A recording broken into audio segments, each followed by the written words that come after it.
Hello everybody, welcome back once again inside Gillette Stadium. I'm Mike Petraglia, joined as always by Patriots expert writer for WEEI.com, Christopher Price. All right, Chris, Bill Belichick opened up Tuesday's press conference by saying it's good to be back home. Right, back home, he means the media workroom, as the Patriots preparations now shift from training camp to really more of a game prep type of atmosphere. What is that all about? It was really interesting. The last day of camp yesterday, we saw some of the scout team guys. They're not officially scout team guys yet, but guys like Brian Tim starting to put on jerseys that represent the Carolina Panthers offensive skill position players. So you had guys trying to replicate the work of Kelvin Benjamin, Greg Olsen, to try to give the regular defense a little bit of a look, really something to prepare for Friday night. That's one of the many aspects that we're going to see over the next few days as this team moves from training camp mode into something resembling a regular season mode. They're starting to game plan, they're starting to think about Carolina, they're starting to think about Cam Newton and the best ways to attack that Panthers team. Do you sense a change in focus as well, like the intensity picks up a notch? Yeah, there really is, and I think a lot of guys have talked about this in the past when we've spoken to them in the locker room. The intensity level does step up a little bit for a lot of reasons, not the least of which Game 3 is really pretty much the exclusive domain of the starters, at least for the first 3 quarters or so.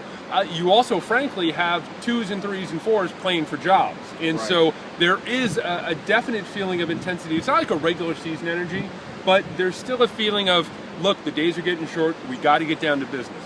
Talking to Darrelle Revis inside the locker room today, he said there is competition. There's competition going on. It's a different type of feel because the last couple of weeks, Chris, of course, they've been practicing against the Redskins and the Philadelphia Eagles leading up to their respective preseason games. This is different. You're practicing against one another like you were at the beginning of training camp, and there's a lot more intensity. Certainly you're trying to beat, if you're Darrelle Revis, beat the offensive team in front of you, either the wide receiver or, in this case, Tom Brady, because the Tom Brady competition, according to Darrelle Revis today, has been a very significant factor in terms of his development, his picking up things here in New England. It really has been. When you're talking about a world-class cornerback like Revis, you know, there's certain things that are immediately translatable, if that's even a word, you know, that move from one team to another. The skill set moves from one team to another very quickly.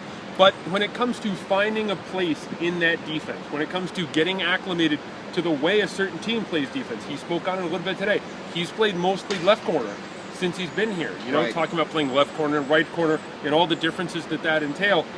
It takes time to get used to it, and I think we're going to need more snaps from him. Obviously, he's going to be ready when Week 1 rolls around, but we're going to see more snaps from him over the course of the preseason. I know you talked to him also about something that I find really fascinating. The defensive backs need more time this preseason, at least in my opinion, to get used to these new rules of emphasis.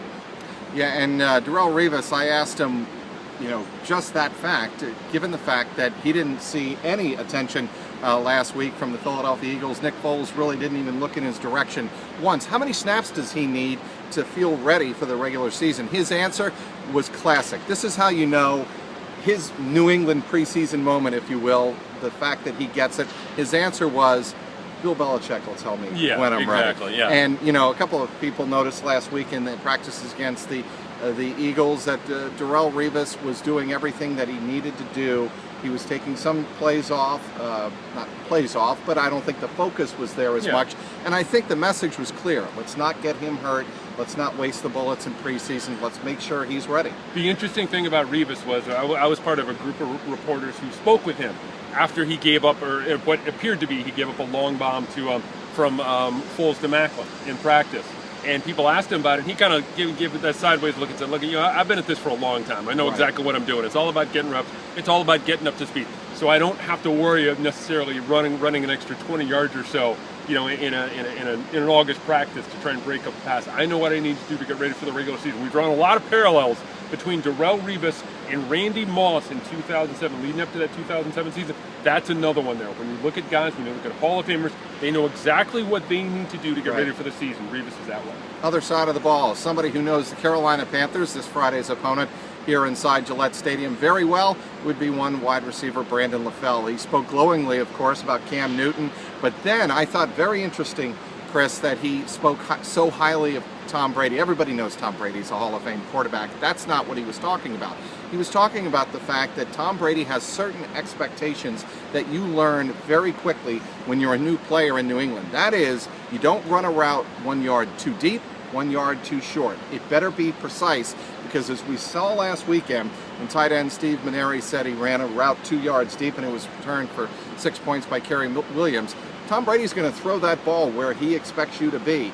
And that's something Brandon LaFell said he's been working on with Brady, and Brady has been helping him. The thing that really jumped out for me was LaFell said, look, the guy you got to take care of in the huddle is Tom Brady. You know, there are no other coaches out there. Bill Belichick is not out there. The offensive coordinator, your position coach isn't out there. Practice is different. When it's the game, Brady is the OC on the field. Exactly. That's the one guy that you have to take care of when you're on the field, and you have to be exactly where you need to be when he wants you there, or you're going to get a football in the back of the head. You're going to get a miscommunication, and it's going to be on you, not so much the quarterback.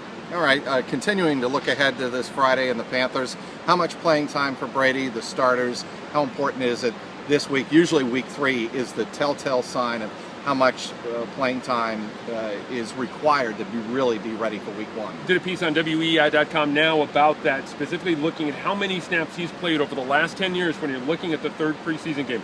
He has averaged, give or take 5 or 6 snaps here or there, he's averaged about 40 snaps, which should in theory take you maybe 2+ quarters. So I think if history holds, you're going to see Brady play 2+ quarters. You're going to see Ryan Mallett. You're going to see Jimmy Garoppolo kind of mop up. What you want to do, what you want to see is that offense clicking. You want to be able to get the kind of performance you got mostly out of the running game against the Eagles. You're going to want to see more work out of guys like Amendola and Edelman. I don't think Gronkowski's going to play. That's a whole other story. Right. But you're going to see as many guys as possible get as many snaps as possible in an attempt to get up to speed once the regular season rolls. All right, you had a sneak peek at practice outside the stadium. They're up on the grass fields. Speaking of Rob Gronkowski, what were your takeaways on Monday? Big moment, big stepping stone moment for Rob Gronkowski as he tries to get himself ready for week 1 in Miami. He says he's going to play all 16 games. He'll be ready. What do you expect from him in practice going forward in the next couple of weeks? Look, my theory is he looked very good the other day. I'll say that. He looked good the other day. He was running. He was making all the cuts he needed to make. He was making the catches he needed to make. He looked crisp for a guy at that stage of the rehab process. There are no coincidences around Gillette Stadium, however. And as you said often. Exactly. Not to get too conspiratorial here, but I don't think it was a surprise that we saw him make the show that he made yesterday, the last day of practice, where media is able to watch the whole practice, where fans are out there. So defensive coordinators from Orchard Park to Miami Gardens to all over the NFL map now have to start to think about the possibility of Rob Gronkowski playing week 1. I don't think he's going to play this preseason, but if he continues to hit the same guideposts along this rehab route, I think he's going to be ready for week 1. I don't know what sort of impact he's going to have. I think it's going to take a couple of weeks for him to maybe build up like we saw last year, but I think he's going to be out there for week 1. All right, Chris, the Patriots look to improve upon their 1-1 preseason mark against Cam Newton and the Carolina Panthers. That'll be Friday night here at Gillette Stadium. We'll have full coverage afterwards on WEEI.com. He is Christopher Price. I'm Mike Petraglia inside Gillette Stadium, WEEI.com.